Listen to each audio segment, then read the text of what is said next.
Now it's our turn to, sorry for the words, but put our balls on the table. Remember, kids, this is not how you play hockey. It's just ugly. I like it. Screw you guys. I'm doing this.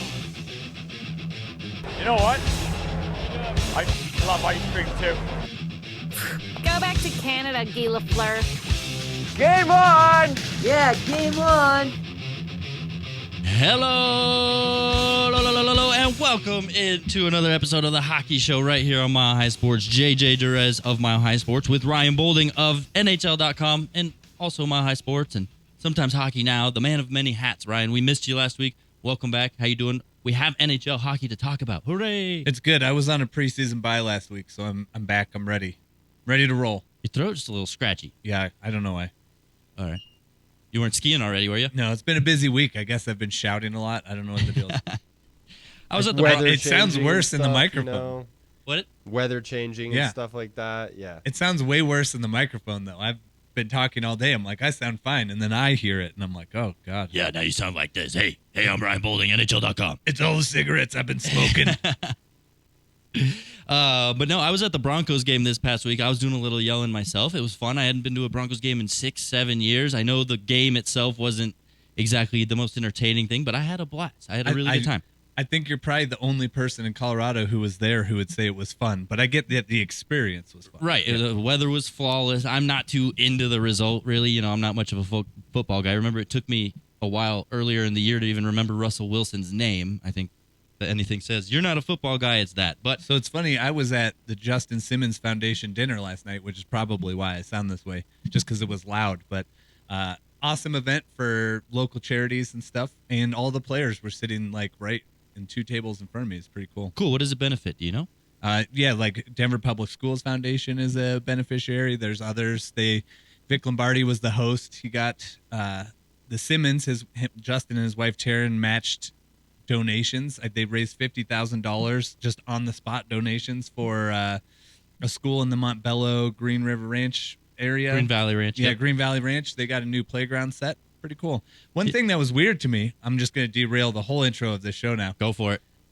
A lot of Broncos players, but I'm like, it's weird there's no players from other sports at something like this. You know, like, what is it about sports that are so siloed here that you don't see Avalanche players at this foundation thing, or Nuggets or Rockies or whatever, Rapids, Mammoth? No, I that's don't a good care. point. Like, you know, these guys could all be coming together to benefit neighborhoods in the community. It was just odd to me that it was just football. Exclusive. Yeah, that makes sense. Avalanche did have a couple days off, so they definitely had time. Today they're getting back to practice and really kind of feels like, all right, this is the start of the regular season. Practice starts today. Of course, practice going on right now, so we couldn't attend, but we're still here to talk all things Avalanche, all things Colorado, all things hockey related, right? Indeed. With that, we have regular season. It started yesterday out in Prague. Right now, even is game 2 of that little international series, right? We saw Nashville earlier in the week in Switzerland playing Bern. We saw San Jose in Germany playing Berlin. And now they're playing each other for the start of the regular season. So, Ryan, I guess, do you see value in these international games? Obviously, it's built to grow the game, right? Grow that international presence. Are you for it? Do you like it? Should they continue this rhythm? Yeah, it's super interesting to me. You know, when the season schedule came out, they're like, opening night, season starts October 11th. I've been operating on, I have time to get my fantasy Same. affairs in order by October 11th. And then all of a sudden they're like, P.S. there's 2 regular season games before the season starts on October 11th. You're like, this is weird. But in terms of value, I do see a lot of value in this, right? We all know David and Avalanche and the incredible work that David does and his, you know, I don't even remember what they called. They used to be called raids. What are they called now when they come to Colorado? There's a name. Invasions. Yeah. So, I mean, this is a man who's been organizing European fans to travel to Colorado or the United States. They go to road games too and experience the Avalanche in person. Like the NHL, the Avalanche, everyone needs to see this and be like, there's money in those hills across the water, and we need to go out there and make sure that we're cultivating it, right? Yeah, I mean, you look at the outcome of attendance, right? And it's been unreal out there in Europe. It's been awesome. I guess I'm I'm for it. Obviously, I think it's great to grow the game, great for exposure, great to let people over there because people in Europe are constantly streaming NHL games now that it's so easy to stream things in today's world. Just like I love to stream Spanish soccer from over here, I would love to see some of my Spanish soccer teams here. And that's kind of what they model it after, right? You started to see the European soccer teams over the summer come and do a little exhibition here. But turning it into regular season, I think, is kind of where it gets weird. The start of the regular season was at noon Mountain Time on a Friday, right? How many people were really available to catch that? I think it does a little bit of injustice to the North American but I didn't crowd. watch, but yes. Right, okay. I also think people in Czech Republic, again, it's great to cater to them. It's great to nurture that audience. But is that exactly growing the game? I think people in Czech Republic are already aware of hockey, already understand it, already follow it, already like it. I think to really grow the game, you got to be a little bit more The Morning Huddle with David Hurlbut. Weekdays at 9. Experimental, right? Yeah, I think David Hurlbut aside, I disagree. There's a moment here where let's say the market is tapped as best it can be in the States, and you're seeing it across the board, and they're using the model like you said with European football coming over here. But I mean, the NFL has like divvied up other countries and assigned rights and things like that. Like there's money elsewhere to be made, and you need to try and find some way to get some intrigue there. Now, I think regular season is the way to do it because preseason is, a crapshoot for lack of a better word, because you don't know who's going to play. You don't know the quality of either team's players. Like, are you going to take a preseason game straight across over to Europe and have two rosters of 30 prospects playing? And that's less valuable, right, than taking a big name star like Roman Josi to his country, taking Mikko Rantanen to Finland to his country, right, and having these games mean something. Like I had to do a little work for NHL.com talking to Alex Newhook about Craft Hockeyville being in Newfoundland, and the more I asked him, do you remember any of these things? And he's like, oh yeah, a game came back when I was a kid, but it was a preseason game. I don't think any pros played. So like it was cool, but it wasn't as cool as it could be. So I'm sitting here thinking Craft Hockeyville is awesome for these remote locations around the United States and Canada, but they're meaningless preseason games where the competition, the level of play is low. Like let's do that and get these big guys in.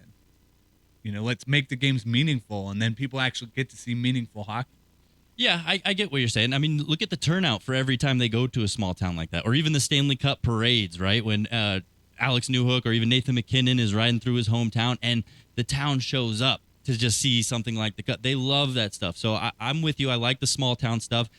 I get it. I get the regular season appeal. You're right. I just think there's more to be done. I mean, the NHL's been to Czech Republic before. The NHL's been to Finland. The NHL's been to Sweden. Well, you're running out of places. You can't go to Russia because F Russia, and you can't really go to China right now because F China. We've never so seen where else them. are you going? We've never seen them in the United Kingdom. We've never seen the NHL go south of the border in Mexico. I mean, look at the demographic in Mexico. You do need a face to put to a region, right? I'm not saying. I think Mexico is a great idea. Go to Mexico City and play some games down there. The Leafs. All sorts of stuff. But all sorts of sports do that. Mm-hmm. But who is the poster child for Mexico to get behind? Austin Matthews. Sure, and that's about it. Like it just doesn't have the same kind of, I don't know. I guess you're right. Yeah, I see what you're saying. Cultural connection is what I'm trying to say. Well, if you're looking to grow the game, that's one way to do it. Absolutely. Perhaps you go to Mexico 10, 15 years from now, we're talking, wow, look, there's 4 or 5 Mexican players now in the league because a couple times the NHL went down and there. We have seen, hockey teams from Africa and stuff and had stories done on them. The amazing lengths that other groups that fall in love with hockey will go to put teams together and have that hockey community in a country that you wouldn't expect is awesome. So, yeah, there is a reward there for seeing people playing hockey in a country that doesn't have a representative in the top league. Mm-hmm. And plus, at least it would be in the Western time zone, too. I mean, again, I'm not complaining. I like the whole series. Sounds like complaining. I'm just trying to find things to discuss, Ryan. Well, right? Let's discuss this. Things need to be ironed out. Semi-breaking news. The Avalanche have put Shane Bowers and Martin Kaut on waivers today. Tomorrow is the last day for teams to make cuts ahead of opening nights. Unless you're the two teams in Europe right now, then. I mean, I guess they still have until Sunday because that's when they have to be cap compliant too. But yeah, Shane Bowers looked like he might have a chance. Martin Kaut started training camp very strong, started preseason very strong, kind of disappeared. That is very big news because those are two spots that we were watching, two guys that we were watching for a handful of spots that are remaining on the roster. And for a while, it looked like Martin Kaut was going to steal that job. He was doing some big things. He was even getting Jared Bednar to compliment him, which I think is rare from what we've seen in Martin Kaut's career so far. But man, that's tough for Martin Kaut to hear. But I'm not surprised because sustainability has always been Martin Kaut's problem. He'll play well for a little bit and then just inconsistent after that. So we talked to him like crazy. Day one of training camp, and he came in and was just straight with everybody. Like, this is probably my last chance to make this team. I have to do everything I can, but I can only control what I can do. I think it was Megan Angley from DNVR who actually asked him about his shoulder, and he was like, I have had like a separated shoulder issue, and it's not getting better. Like, nothing is changing. I'm just playing through whatever the issue is. So there's another level of like, is his body wearing down? Is this, a chronic injury that can't heal? Is it something he hasn't given himself time to heal? Is this affecting the way that he is able to perform in this competition for a roster spot? These are things we don't really know. I was struck emotionally by the sort of defeatist attitude he had, but he was still upbeat about it, where he seemed unsure of his opportunity to make the team. Well, that makes sense, too, because think about it from his perspective. He's coming into this season and says, all right, here's my last chance to make the team, but I've got a bad shoulder. I can't get surgery on it because then what is that going to do to my offseason? I can't prepare for this training camp, and then who knows if I'll even be ready by training camp. So I get it, and that's a tough position for him to be in. He can't address the shoulder as needed because of the sacrifice he needs to make to try to make this team for his last real opportunity. I mean, he's still going to be around. Shane Bowers is the other one. It's these are guys where you're like, okay, you're running out of runway here to get this plane up into the air, and then they'll probably end up on some other team. Like, they'll go to New Jersey and be regulars in the roster, and then you'll be like, oh, I guess there was an opportunity there for something. But it's kind of the end there. And on the other side of things, Anton Bleed is a guy that I personally feel like came out of left field and is getting a lot of praise from Jared Bednar. And he said it to me after the second preseason game at home, like, we're looking at these guys and we're going to put them in situations on the penalty kill. We're going to put them in role player roles on the bottom six because those are the positions that are open, and see how they perform. And then after the last preseason game, he just kept heaping praise on Bleed about his physicality, what he was referring to as a loud player out on the ice, a guy that is out there, that is making noise when he's out on the ice, and he likes to see that. And so he looks certainly to be a lock. Yeah, I think with Jared Bednar, there's no surprise there's a prototype player that he likes, and there's a certain structure that needs that said player needs to fit. And so, yeah, perhaps these players are better off in a different structure, a different system, and perhaps there are sleepers out there, diamonds in the rough around the NHL, kind of like Abe Kubel was last year, that just step in and fit into the system quite well. So yeah, you got to give a lot of kudos to Abe Kubel. When you mention that, I just want to say, I mean, he's a guy that putting him on waivers made Philly look very bad, the way he performed for the Avalanche. But then when you look at up and down the lineup, like, he is a role player type guy. He's a guy who really is going to have to work hard. Not to say guys like Nathan McKinnon, Mikko Rantanen don't work hard, but I think guys like Abe Kubel have to work harder because they don't potentially have the innate skill set that the top level talent does. Yeah, and back to Martin Kaut, I wouldn't say hard work is the best way to describe his skill set. And this is a guy they were really high on a first-round pick. All right, we're up against it, Ryan. We gotta take a break here, but real quick before we do matinee money, we didn't get to it at the top of the show like we were supposed to. There's a hockey game starting right now, so we got to get to it. Hurry! I'm taking Nashville Get to your bets win in regulation, not because they won yesterday, not because they're just a better team, but because I think Nashville last played meaningful hockey 4 games against the Colorado Avalanche. I think they learned a little bit something. I think they figured out how to take a step forward for this season in that series. So I anticipate another victory from them today, this morning even. It's not morning. Still morning on the West Coast. But thanks for hanging out with us right here on the Hockey Show. That was the first portion. We'll be right back to talk some more things around the NHL, and then we'll get to some more Avs-specific things right before the mixed bag skate. So stick around through the break. JJ Jerez, Ryan Bolding, Danny Bailey behind the glass. Mile High Sports. Right now, it's 16 minutes past the big hour. Is that not right, Mr. Scream?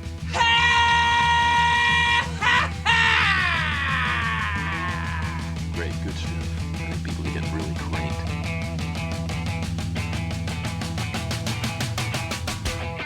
Welcome back. It's the Hockey Show right here on Mile High Sports. JJ Jerez, Ryan Bolding.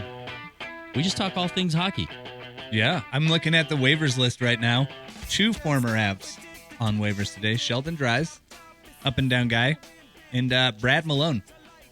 Poor Brad Malone. Those are some pretty old names. Yeah. Remember, he scored a goal last year, and it had been like, I don't have the number in front of me. I have to look it up, but it had been like an astronomical number of games between goals. It was such an awesome moment for him in Edmonton. Yeah, with that, we saw 2 former Avalanche score in Game 1 of the NHL season.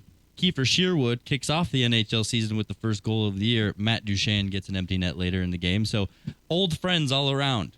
Yeah, we saw, according to multiple Instagram accounts, Matt Duchene meeting with Peter Forsberg while abroad. I was told that one account said it was the first time they've ever met, which I know is impossible because Peter Forsberg was here for the outdoor game. Yeah. I'm like, I've met Peter Forsberg like 9 times, so how has he not? Sticking with elsewhere around the league, I think the Jason Robertson signing is something we definitely got to touch on. I don't think it's super surprising considering what he brought to the table. He's still super young. I don't want to call him unproven, but how long can he keep this together, what he did? I anticipate that he's going to be fine, right? But giving him 4 years at $7.75 million, I like the shorter term, kind of protects the Stars a little bit, but $7.75 million is a pretty hefty number for a guy who really has had such a short career and such a short impact in the NHL so far. Well, the Stars were sort of up against it salary cap wise, and so they couldn't really do the term or the big bucks. So they go 4 years, so that leaves him 1 more year as a restricted free agent. So he'll get the big one after that if he can prove sustainability, and that's what you want to see, right? You know, we talked to Nathan McKinnon 2 weeks ago. I asked him about when he was, a sophomore player in the league his second year, and he added all this weight unnecessarily, and it didn't work for him. The reason I forgot to mention, the reason why that interview stuck with me, the original one, was because he was like, I don't believe in the sophomore slump. I don't think it's real. And then had a terrible year. So you want to see goodness out of Jason Robertson, right? He's super talented. My first reaction to it, because it came immediately following the Avs' second in a row preseason game against Dallas here in Denver, it was, why wait? Why did you wait? What took so long? He could have been playing in that game, which was, for a preseason game, pretty exciting. But I'm a big fan of Jason Robertson. I think he's incredibly talented, and I think he's going to do great things for Dallas. He's just one of those guys that has the knack for scoring, right? I mean, he's I think otherwise, yeah, he's got some speed, he's got some skill, but the dude just knows how to bury the puck and knows how to do it in tough situations. He's getting pushed around in front of the net. He's falling over. He's still finding the back of the net. So guys like that, I think it's okay to bet on. And that's what it feels like from Dallas. They're kind of betting on this guy that he's going to come through and maintain his production. But when you got to think, I mean, professional scouting departments, player development departments, like these guys know what they're talking about, what they're doing. I think he's the future of the Dallas Stars. And to draw the comparison to the Avalanche, I see a lot of Alex Newhook in him, right? I think Alex Newhook has potential to make that same impact and be that same kind of a role player and have that same importance placed on him as Jason Robertson for the same reasons. He has that ability to score goals, and that's just something you can't teach. It's a knack. You either have it or you don't, and these two guys have it. So I guess for looking down the line for a guy like Alex Newhook, I think Jason Robertson is a pretty good comparable. Yeah, I love it. I love that deal for Dallas. I can't wait to see him play this year. He's one of those guys that's high on my list. You know, it doesn't matter what team you root for. You can like good talent, just like Kaprizov. Yeah, he's one of those guys that, you know, like last year, mid-season, you're like, ooh, this guy's sneaky good. I'm going to go look for him in fantasy and see if I could, you know, get a low-key addition that nobody saw coming. And then you go to Adam, and somebody's already had him for the last 3 weeks as he's been piling up points and points and points. They and knew points. the whole time, and you were just late to the game. Sleeping on him. I don't think anybody else is sleeping on Jason Robertson anymore. With that, Mackenzie Weegar also gets his extension done with the Calgary Flames. 8 years there, $6.25 million. Obviously a big name going into Calgary. They're trying to reward these guys for, you know, heading into what seemed like a tough situation, and Calgary just wants to say, hey, no, we're here to be legit. We're here to be a contender, and we want to pay some big names to stay here. Yeah, this is one that I want to keep an eye on. I liked what Uyghur was able to do in Calgary, in Florida. I really liked that aspect of his game. I'm interested to see how it works out in Calgary. Now, he's a younger defenseman, 6 foot, 206 pounds. We know the way Daryl Sutter likes to play. So I want to see him thrive in a defensive game like that, right? It's potentially a piece that Calgary really needed. But, I mean, he's coming off like two of his best years last year and the year before with Florida, a team that was very much on the upswing. So I'm curious to see, like, what does he add to Calgary and how does he do it in Calgary? And I think with that, the money makes sense, right? It's not quite K.O. Makar money. Of course, there's a lot of hype around Uyghur, but they're not overpaying him, and placing the bar high by giving him a similar contract to a guy like K.O. Makar. But, yeah, I mean, 8 years, I think Uyghur might look back at that in 4 or 5 and say, man, I think I deserve a raise, but who knows how that works. The other thing we got to get to is digital ads on the boards. We've seen the NHL kind of flirt with this idea in the past. Now it's official. It's going to be here. We saw it yesterday in the first game over there in Prague. What are your takeaways? My takeaways are, it makes sense. I like the idea. I'm not sure if it was my streaming or my Wi-Fi or just the infancy of this whole idea. It felt like it's just not quite there yet. When the camera would move and I'm looking at that digital ad, felt like it hurt my eyes still. Like there was your brain knows that it's unnatural. Right. Yeah. It's like bad CGI in a movie. I think when people are kind of divided on this, and I don't really get why. Like altitude, which we used to be able to see here in Denver, and now I don't even know who gets it. Like out to what? Martians.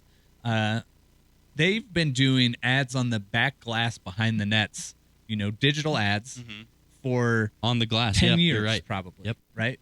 It's something that at least Avalanche fans who used to be able to watch the Avalanche on TV were used to.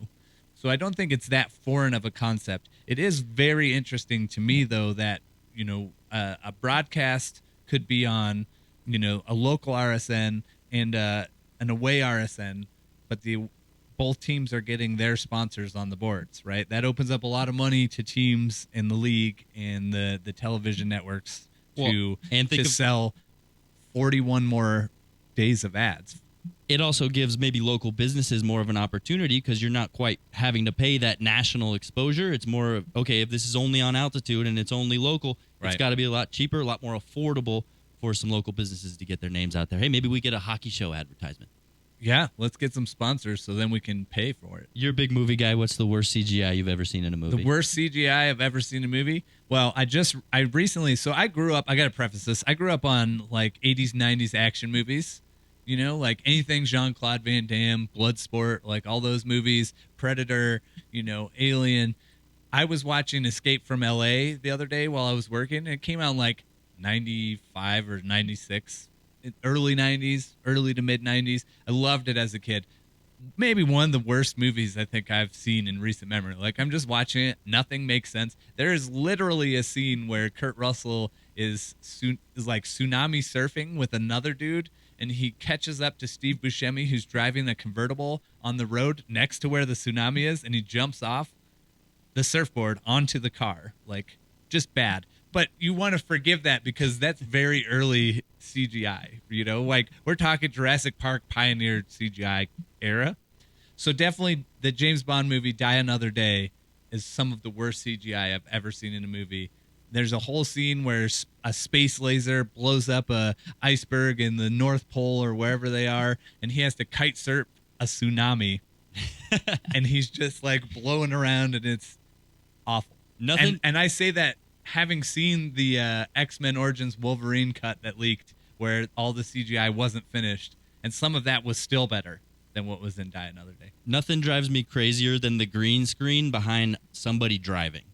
Oh yeah, right. That's never been where it's very visibly a screen, not right. Yeah. But I don't know. I kind of pay attention to details like that. With paying attention to details, I don't know if you've noticed. I definitely have. other people are going to start to pay attention around the NHL as well.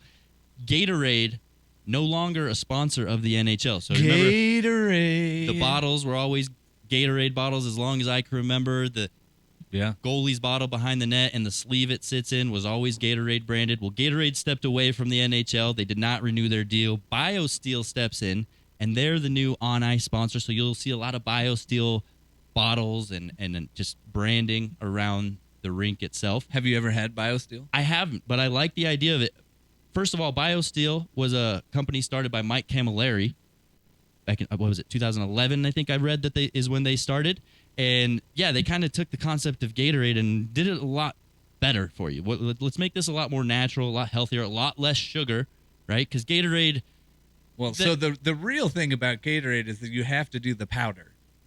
I just don't think Gatorade is a healthy substance. It's been sold to us as something you drink for sport, but it's a soda pop without the carbonation. That's Powerade. But Gatorade it's the powder. It's the concoction of it's the chemistry of it. Dextrose. Right? The science, as Walter White would say, of the amount of powder to the amount of water. And when you're buying prepackaged bottles of Gatorade, they've been sugared up. So they sell. And so it's better for you and more hydrating if you cut those with water. Like if you do a 50% Gatorade and water mix. I've never had BioSteel. I hope it tastes good. You know all the players are still going to be drinking Gatorade in their BioSteel bottles. Gatorade's not good for you. They don't sponsor us, so I could trash them. There's no version of Gatorade, watered down or not. I better send this email back to Gatorade. Never mind. I've got a good alternative for you. I'll talk to you about it off air. No free ads. But no, I guess the BioSteel thing I think is something super interesting just because it is a healthier thing. It's a healthier product that they're trying to push. It's interesting to see how it's grown to where it is. And that's what I like. It's doing a summer hockey camp for years. It's organic to hockey. That's what I really love about it. But hockey native. Hockey native. It's not like, Mud Dogs native Florida football. Yeah. I don't follow, but yeah. From Waterboy, you said you only watch comedies. Oh, okay. I guess I do. Jeez. Tough crowd, Danny. That'll do it for this segment. Halfway through the show, it's halftime. We're going to regroup off air and bring it for the third segment. Ryan hates when I say the word segment, but thanks for hanging out with us so far. It just used to be a crutch of yours. Now it's fine. Oh, all right. Segment. We'll be right back for the next segment after this segment. Thank you for hanging out with us in this like segment. Summoning Bloody Mary. JJ Jerez, Ryan Boulding, Danny Bailey behind the glass. We'll be right back. Mile High Sports. Let's go, Colorado. Welcome back. It's the Hockey Show. That mic makes your voice sound so good. This one? Yeah. Hey, baby. Hey, baby. It's the Hockey Show. JJ Jerez. I sound like Tom Waits in the Primus song, Tommy the Cat. Tommy the Cat. Or you sound like Macho Man, brother. Macho Man Randy Savage, snap it to a Slim Jim. The cream rises to the top. I had something. Now my throat hurts. I had something I wanted to bring us in with, but I forgot what it was there. Oh, yeah. Gilbert Godfrey, as you heard, doing a little cameo that somebody paid for. We got to get our own cameo going for the Hockey Show. Why not? There's so many great options. It crosses a line if we're like asking for it for a show. Let's say we're paying for professional use. You're paying for it though, so we pay for the I'm rights. just gonna start whoring myself out in the locker room to players to do it for free. Yeah, I doubt any of them will. Like Gabe Landeskog, I could pay you $210 on Cameo, but how about you just do it because I know you. Yeah, I doubt he'll do it. McKinnon wouldn't do it. There has to be a rights thing involved. I did talk to Nathan McKinnon last week, though. After our interview, I went to talk to him again, and he's like, "You want to talk again?" And I was like, "Yeah, but just casually. I wanted to talk about Twitch because he was streaming on Twitch." You've been waiting to ask him about Twitch for about 2 years now. I can't do it when he's up on the podium and there's 37 yahoos trying to ask about the second line power play. I'm happy you got to get into. So what did he say? Well, I did learn that he has a new puppy. Okay. And it's what is it? It's like a Cocker Spaniel Poodle something. But he's like, I don't have time to stream anymore. I have a new puppy. It's a lot of work. He's grown up now, Ryan. Also, I had asked, is it an opportunity to have a one-on-one, controlled situation with your fandom where you're in charge of the interaction? And he was like, it was nothing that complex. It just seemed like a fun way to relax and stuff. But he did start getting asked a lot of questions about hockey. People wanted to talk about hockey all the time. And I was like, yeah, Nobody wants to live their job 24/7. That sounds terrible. I get that a lot, though, too. I'm sure you do as well, and probably everybody else in that media press box. Anytime you're hanging around friends, Always. they just start grilling you on Avalanche questions. And like, I spent all week talking about this. If you just tune into my hockey show, you could probably figure out the answer. But yes, yeah, I think Alex Newhook will be yeah, too but second what line do you center. think about the fact that Alex Newhook changed his laces over the summer? That's got to mean something, right? And I'm like, what? We're gonna get into He did? we're gonna get into some equipment here in the mixed bagscape. But first, let's get to. I didn't bring any of mine. I don't have any to get into. We're just going to talk about some new ones so you can get rid of the old, in with the new, and get with the times, Ryan. But since we are about to see the season start here this week, and by the next time we're here in the show, we'll be talking regular season Avs hockey, I want to get into a little bit of some previews for the season, get your opinions. I don't want to call them predictions because I think prediction shows are absolute trash, and I will never do that to you, my sweet, sweet listeners. But here we go. Our sweet, sweet listeners. Our sweet, sweet listeners. Will the Avalanche take the Central Division again? This is a tough question, and I think Thank you. I think the answer is yes. And I will admit that I'm not fully read up on everything the other teams in the division have done. But when it's an arms race like this, I think you and you're talking about the team that won the Stanley Cup, you have to have done more than them. And I'm not so sure that's done. Calgary is an interesting one. Calgary is the one to watch. By all accounts, Calgary was poised to have been decimated by losing two high talent players, and they may be better than they were before. Sure. Luckily, Calgary's in the Pacific Division. Yes. So, yeah. I know. I'm just saying. All right. I'm with you. The Avs are lucky that Calgary's not in the division because That's just Calgary, the first one that came to mind as moves. Right? What are we looking at? Winnipeg? I'm not sure they got better. St. Louis, I think that's a team that was better in the postseason than we expected. Maybe the only real challenge in the West for the Avalanche. Minnesota, I think maintained where they're at, need some experience together. Danny Ryan's flexing on us that he knows all the Central Division teams. Keep going. I can see it on your phone. Oh, okay. Dallas, I don't think they're quite there yet. Who else do we got in there? I can't see Chicago. That's a roundish looking logo. We know they're not going to be very good. Arizona, Nashville. Yeah, I mean, Arizona is playing in Mullet Arena at the ASU campus. Let's go. I'm ready. And Nashville, I think Nashville is going to ride or die with their goalie. So I think the Avalanche take the division. I don't think it's going to be easy. I think it's going to be a tough start to the season. I think they'll probably have a downturn maybe mid-season that they'll have to kind of get over. I think you'll see a couple additions at the trade deadline. You're turning this into a prediction And show. the Avs will be 1 or 2. Mikko Rantanen led the team last year in points with 92. He's actually led the team in points for the last 2 seasons. The previous 2 were Nathan McKinnon. So does Mikko Rantanen lead the team in points this year? Or does Nathan McKinnon take the spot? Or a third person, a wild card? Somebody I'm not even thinking of. I think it's going to be McKinnon. I really do. I don't think it would have been Mikko had Kadri not gotten hurt. But I don't know. I feel like McKinnon is on another level. He just needs to stay healthy, which is a weird thing to say about him. But he has had some, up and down health issues, I guess. Episodes. That's a better phrase. Colorado Avalanche went 56-19-7 last year. 56 wins. I'm setting that as the over-under just for fun. Do they do better than last year in terms of wins, or do you taking the under? So that you're predicting a slight step backwards, maybe some fatigue, maybe some adjustments with the new guys. What's the one thing that has stood out for you from the preseason games that you've seen to date this year? And yes, I know that the rosters are up and down and all around and thrown in a mixer and poured out on the ice. Yeah, I would have to say it's the depth. The depth feels a little empty. For me, it's goaltending. Okay. I think Georgiev had a good game against Dallas, and Frankie had a good game against Dallas. Mm-hmm. That's it. Haven't seen a lot of good to greatness out of them yet. And when asked about it, Georgiev said there's a bit of a learning curve going on. He's been working hard with UC Parkala. One of those things I think that people don't really realize is that when you are changing something you do, it's easy to do it 100 times in practice, but it's not necessarily easy to begin implementing it automatically into your routine.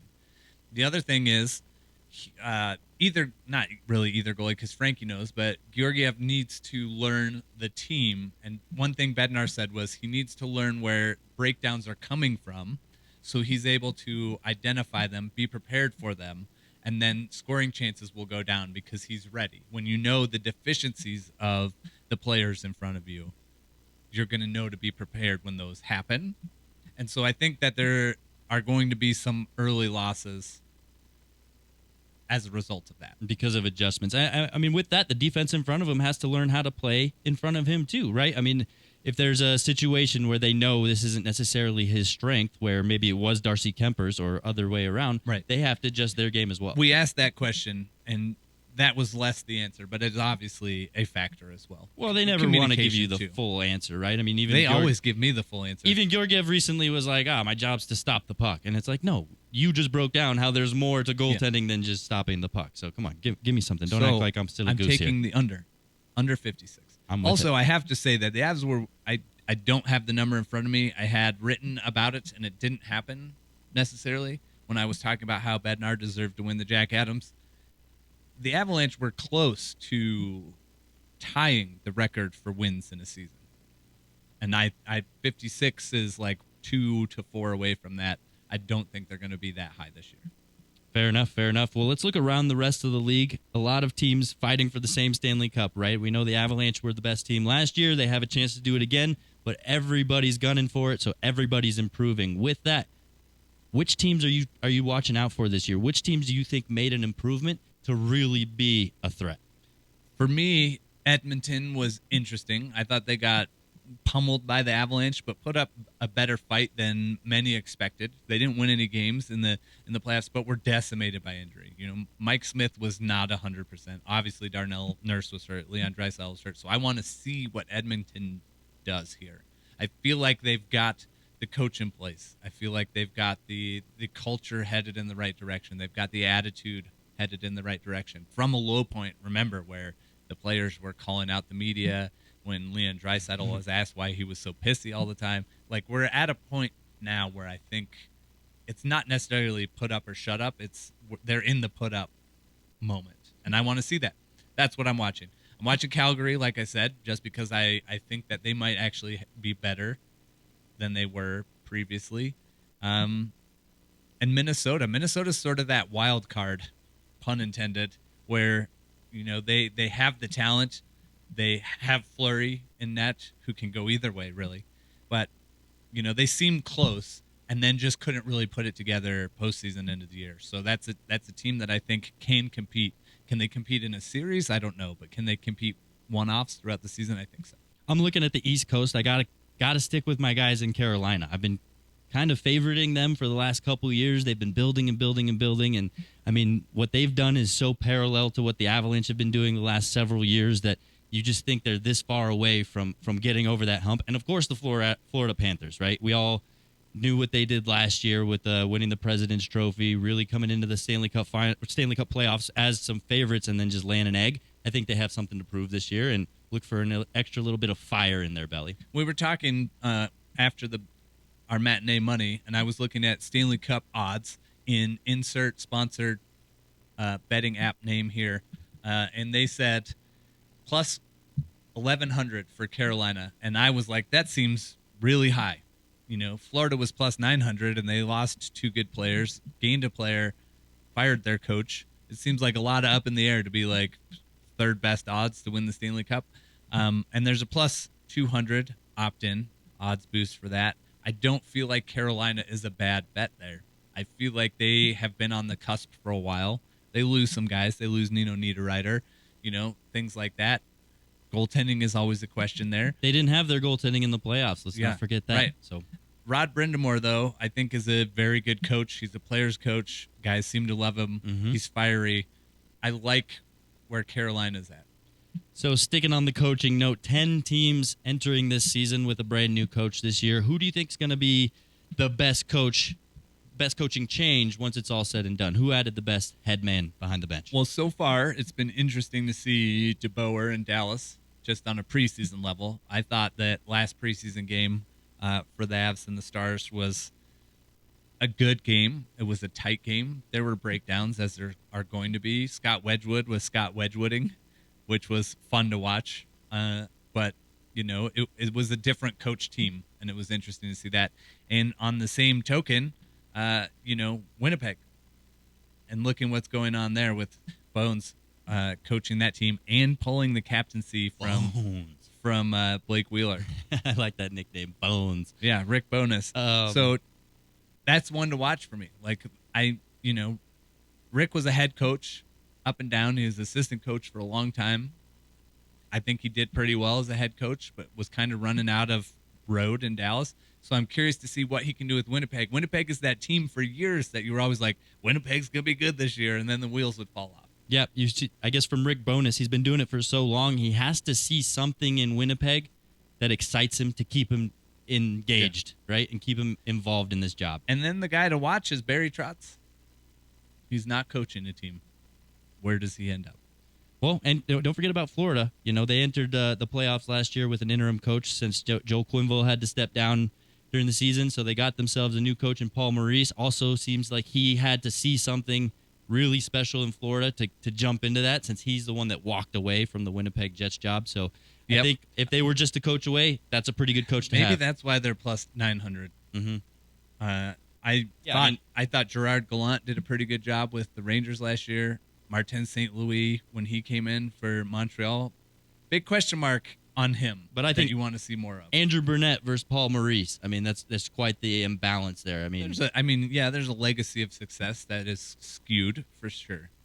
Right on. That'll do it for the third section of the show. We'll be back for the mixed bag skate. We're going to talk some gear. That'll do it for JJ's short third leg. This is the Hockey Show. JJ Duress, Ryan Bolding, Danny Bailey behind the glass. Catch us on all platforms. We're on Twitch. Catch us inside. Twitter. Catch us inside, out of the heat, in the air conditioning or the heater. Where else are we? All podcast platforms. YouTube. Twitch, YouTube, Mile High Sports, Twitter, milehighsports.com. FM radio, There's a AM window. radio. You can come watch us outside the studio. If you're missing us, catch me outside. Yeah, selling houses, I guess. I don't know what else he does outside. That's pretty much it. But yeah, we'll be right back. Mixed Bag Skate. This is the Hockey Show. Mile High Sports. Play hockey and I fornicate because those are the two most fun things in cold weather. Oh. Check it out. Danny's buzzing. He's on fire back there. He's feeling it. Mm-hmm. This is the Hockey Show. This is the Mixed Bag Skate. NHL.com's Ryan Bolding. See, this will be such a vibe, and then I'll go to put it up on YouTube and have to cut it out like Royal Blood. That's just blocked. I know. Not even no copyright is blocked. So then I got to do the YouTube feature where it like AI takes the music out, and I have no idea how that sounds because I never go back to that point to see if it like you can hear us. Right, and there's a balance between how much you can let it breathe and how much you need to make sure you're not infringing on copyright laws, right? Maybe we should just produce it. We've been saying this for years. But if we just produce our own music, start making some Avalanche songs. The only song songs. I have the desire to produce is the 877 Goals Now song. Okay. Well, let's start there. I just need a choir. You start there. If you are on a choir out there and you're listening to this show, I need all of you to sing for me. I think we can do it. I can't do it. I'll do it. We're going to put this together. Next week on the Hockey Show, catch 877 Goals Now, produced by the Hockey Show. That is a short timeline to get this accomplished. So this past week, I thought it was super original of Kevin Weeks, national media pundit, to post a question to his followers about gear. What old gear do you miss? And it made me step back and realize big hockey gear has a monopoly on hockey gear right now, right? There's essentially big hockey, maybe 2-3 brands that really control the landscape. When looking back, he had a question like, what was your favorite brand that you're missing? Coho, TPS, Eagle, Easton. Yeah, I noticed a couple Mission. of Avs guys had Christian gloves or Sherwood gloves, and I was like, weird. I didn't realize that they still made gloves. Right. So I guess what happened to all these? What happened to all these equipment brands? I mean, consolidation. It was just some iconic stuff though that they're consolidating, right? I mean, but Patrick like, Waugh, Coho, Reebok as a brand, and they were like bought by Bauer, and then bought by Nike, and then bought by Bauer. Like this weird. I mean, it happens across all industries, right? But you have like a variety of options that get bought up and sold into chunks until you're left with like two. So that being said, let's Like, answer. remember when Warrior started? Yeah, they were a lacrosse company, and everybody's like, "What are they doing making hockey gear?" I wear Warrior gloves. I like them a lot. Reason I wear Warrior gloves is a few years back I heard Landeskog trying to talk Nikita Zadorov into switching from Bauer gloves to Warrior gloves. So I was like, if Landeskog is that sold on Warrior gloves, maybe I should try them. Tried them on, and I switched from Bauer to Warrior. But that being said, let's answer Kevin Weeks' question. Which former hockey brand, maybe even iconic brand, do you miss the most? I think I already said it sort of accidentally, but I never owned anything by Christian Hockey. But I remember my hockey coach in high school had tons of their stuff. Like, he had these gloves. I mean, he's like, I don't know, 60 now, and he was old when I was young. Like, I actually played on a line with him at the last alumni game for my high school game that I played on, and the newspaper said I was the oldest one on the team. But I was playing with him as my defensive partner. I guess that he just doesn't count because he was the coach at the time. And aside, he was also a preacher in town, so his nickname was Preacher. And so Christian, I guess, fits, right? But how Mystery Alaska? Yeah, he's was a preacher / hockey coach / judge. Yeah. My first brand of skates, Vic. Do you remember that? VIC. I just used their Vapor I think Rub it's now. short for Victoria, right? Like Canada. Only the OGs are going to remember Vic. My first hockey stick, it was a goalie stick, Cooper brand. You remember Cooper? I think I had I might have had a Cooper. The real hockey gear nerds will know, and they probably don't listen to us, so nobody's going to correct me, but I think I had a wooden Cooper stick in high school when I broke my composite. Why would they correct you? They don't know what stick you're using. I don't know. I was just talking to Jesse Montano about it, though. We both had wooden Paul Coffey Curve sticks, and he was like, I loved it, and I hated it. I hated the Paul Coffey Curve. I still hate it. I'll never, anytime I see one, I'm like, nope. That brings me to the stick conversation I want to have. What about Jofa helmets? Jofa helmets are the hands-down worst helmet ever created. Yeah, but best in a worst way. Yeah. Yeah. Just makes you think of Teemu Solani and Peter Forsberg, right? Yeah. It's like, why, the bubble. Why didn't anybody stop them from wearing that? Literally big brain. But sticks, let's transition into that. Sticks are getting lighter and lighter and lighter and lighter and lighter somehow. It's almost like they're using alien technology when they're producing these bad boys. The newest stick right now that I'm eyeing, 360 grams. That's half of the limit in the NHL, the maximum you can have for a stick. Back when they used to try to do heavy sticks because they'd hit each other in the heads with them, they had to put a maximum on how heavy of a stick you can have. Well, now they're at half of that weight, which is insanity considering they're getting lighter but somehow more durable, somehow more flexible. Sticks are just blowing my mind right now. The way they're... What's a stick going to look like in 5, 6, 10 years? What was it? Was it the Easton Synergy skate that came out that was like 320 grams? Do you remember that? Like, the skate was lighter than air, pretty much, you know, and then you'd pick up your skates and you're like, each one's 5 pounds. Yeah. Yeah, technology is wild. I don't know how I feel about, you know, a stick that light, though. Like, sometimes you want a little heft. But it's probably, I mean, technology-wise, it's probably better than anything I've ever used. I'm holding on to all the old Jerome McGinley sticks I got, and then once they're gone, I'll probably just have to retire. I'm looking forward to the invisibility stick that you can just cloak. Nobody even knows where your stick is and uses anti-gravity to stick handle, backhand to forehand. I think JJ just invented a space hockey. That's what hockey's going to be in the future, right? Looking back 20 years ago, do you think they'd look at this hockey that we watch today and say, this is space hockey? Maybe. Right? I mean, I have friends who are like, I hate hockey now. There's no fighting. And I'm like, well, it's definitely a performance athlete sport. Yep. Now. A lot more entertaining, I would say. Less banging the bodies. Last question, last thing we wanted to talk about today. The Seattle Kraken have unveiled their new mascot for the year. Year number 2, they're already changing up their mascot. Named Bowie. It's a little troll-looking thing. They didn't even have one. Oh, they didn't even have one last year? Oh. Yeah. Changing it from nothing to something. An octopus. There's so much I don't understand, and I want to preface this by saying I feel like it's easy to have a strong opinion about this, which I do, and it has nothing to do with me because I'm not the demographic, right? I did see someone say that maybe it's a way to pull in more younger female fans because troll dolls, I think, traditionally skew towards female. Okay. I don't want to sound like sexist saying that, but I don't get it.